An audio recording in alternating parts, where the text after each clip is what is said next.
When I first started seeing this Mini ITX case popping up, I was instantly drawn to its unique shape.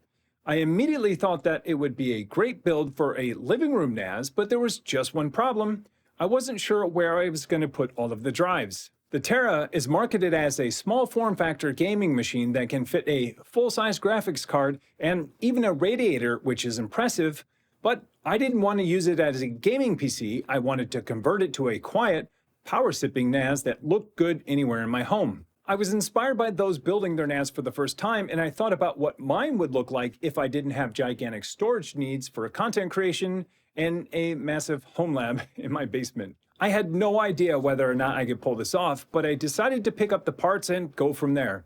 I decided early on that I wanted a dark mode machine, all black, very quiet, no LEDs, which is quite the opposite of what I usually go with. So I picked up the Graphite Terra case, an Asus ROG Strix B760i Mini ITX motherboard without LEDs, a couple of black Noctua Chromax Black fans to keep the case and components cool, 64 gigs of Corsair Vengeance DDR5 RAM, and a low-profile Noctua Chromax Black CPU cooler, which I think looks incredible. Another thing that looks incredible and also black is this Corsair small form factor 750 watt 80 plus platinum modular power supply I picked up for this build. This was my first time seeing a small form factor power supply. You really have to hold one of these to appreciate how small and compact this is. My CPU choice for this build is a 14th gen Intel Core i3. I chose this one specifically because it's low power, low cost, still performant, and has Intel QuickSync. I just recently built a low-power Plex server that shows just how powerful this little CPU is, while only drawing a little bit of power. If you're interested in that, I'll have a video in the description below. After getting the CPU and RAM seated in the motherboard, I couldn't be more pleased with how nice and compact this looked. It's been a while since I built a Mini ITX system, and this reminded me of just how far these type of builds have come. Even if you aren't into Mini ITX builds, you have to appreciate the layout of all of the components and how there isn't any wasted space on the motherboard. My next concern was mounting this inside of the Terra case. The Terra case was nothing like I'd ever built before, and it looked really complex to me. It has these butterfly side door panels that open up like a DeLorean, and the top is totally removable. It has a spine down the middle that can be adjusted depending on your components, and components can be mounted on either side of the spine. It also has a PCIe riser cable that is used to connect a PCIe slot on the motherboard, which is on the other side of the spine. The documentation does a great job of showing all of the different ways you can configure this case, from a CPU cooler focus config, to a triple GPU slot config, to even an all-in-one cooler configuration. This was a pretty genius idea for making a case that is flexible to fit all of these use cases, but I still wasn't sure if it could fit something a little more basic, which was fit a few hard drives to make this a NAS. I decided that I would move the spine as far as it could go to one side since I don't need any additional room for the motherboard and power supply.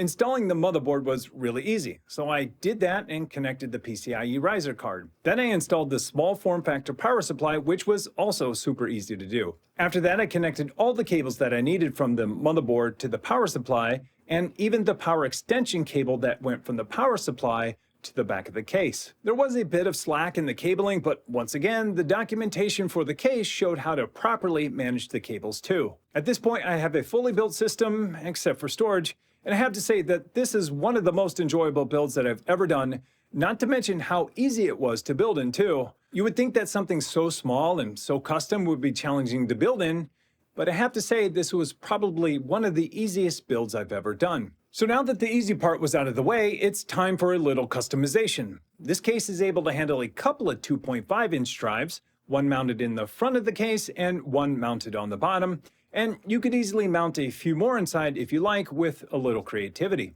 But I wanted to mount a pair of 3.5-inch drives to turn this into a NAS, and to do that, I had to get a little more creative.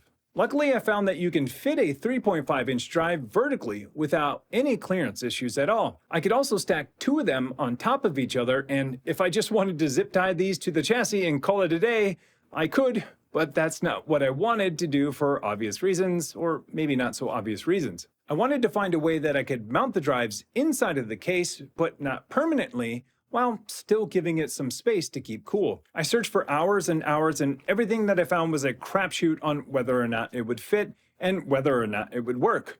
Or it was simply just the wrong way to solve the problem. Then someone from Discord suggested this simple solution. It was just a few rubber pieces that allowed you to stack hard drives. This ended up being the perfect solution. The rubber material also absorbed vibrations from the disks, which helped with the noise, and they easily stacked on top of each other, allowing a gap in between of the drives for cooling. Now, I'll be the first to admit that this was pretty expensive for 8 pieces of rubber, and they could probably be printed out too, but the fact that they worked out perfectly made it sting a little bit less. So I stacked the drives and tested them in the case, and they fit perfectly inside.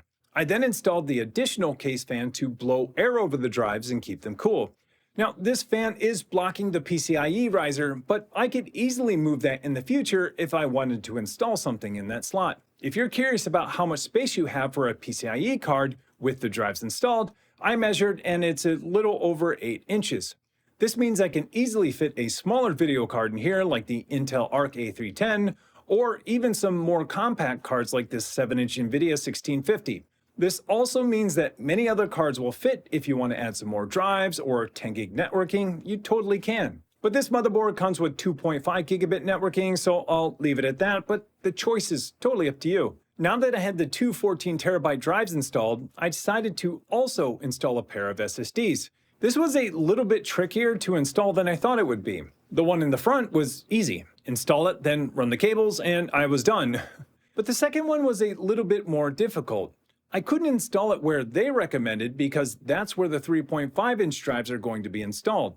I ended up finding some space right underneath the PCI Express slot, and with a little finagling and a few zip ties, it fit right into place. So now I almost have an NAS.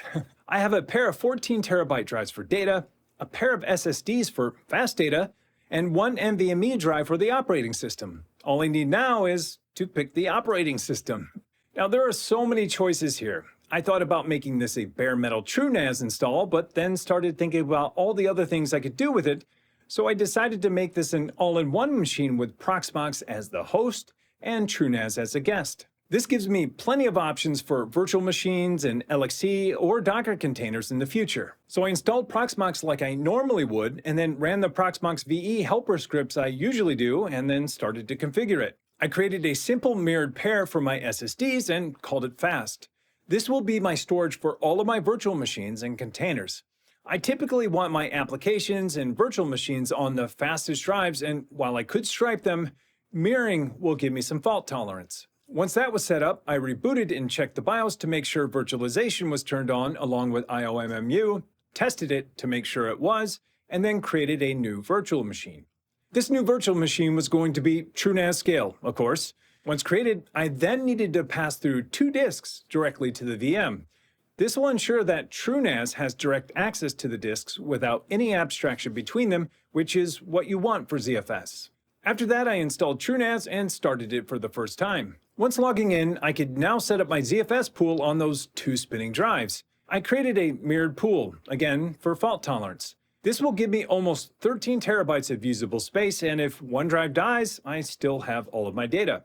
Once setting up the pool, I could then create a dataset and then create a share using that dataset for things like my Linux ISOs. After creating the user, I could then see the share on the network and even transfer files to it. A few things I forgot to do while setting up this VM was to boot automatically so that this NAS VM starts when Proxmox starts, and also turn on the QEMU guest agent for hardware acceleration. So this is turning out pretty nice. Within 15 minutes, I already had a pretty solid NAS with some redundancy and about 13 terabytes of storage ready to share out some Linux ISOs. And from here, I could do whatever I like. And I did. I installed over 10 LXC containers ranging from Plex to Traffic to Uptime Kuma, all in a few minutes using the Proxmox VE helper scripts. I installed all of these on my fast pool, the SSDs, and made sure that they started when the system booted. Then I created an Ubuntu server virtual machine and even a Windows 11 virtual machine and had those start at boot too. All of these containers and even the virtual machines use very little resources when idle. Well, all but the Windows VM, but even with that running, this machine is doing just fine. Also, keep in mind that this is the cheapest 14th gen Intel CPU, the i3, and it's running all of this great. I also have QuickSync on this CPU too, so I can pass it through for some transcoding if I like, or even throw out one of those video cards I mentioned earlier too for some lightweight gaming on the VM. All in all, I'm really impressed on how well all of the software runs on this hardware. Next, I decided to check the power usage on this machine. With all of the containers and all of the VMs running at idle, it pulls about 28 to 30 watts of power. That's pretty awesome considering that the Windows machine that I built with Plex only was pulling around 16 to 19 watts of power with less hardware and less software. I also wanted to see how it fared running just the NAS VM in case you don't want to install any other apps, and it did pretty good. Running Proxmox as the host with one TrueNAS virtual machine, 2 SSDs, 2 14TB drives, and all of the other hardware, it was only pulling about 24 watts from the wall. I'd say that's pretty efficient while still having some computing power if you need it. So, am I happy with this build? Would I do it again? And would I change anything? Yes, maybe. While I had a ton of fun building in this case and turning what's meant to be a small gaming machine into a NAS, I would most likely only build this again if I were determined to build a NAS with this specific case. While I was able to fit 2 14TB drives, 1 NVMe SSD, and 2 2.5 SSDs, and a short PCI Express card, that was about all I could fit.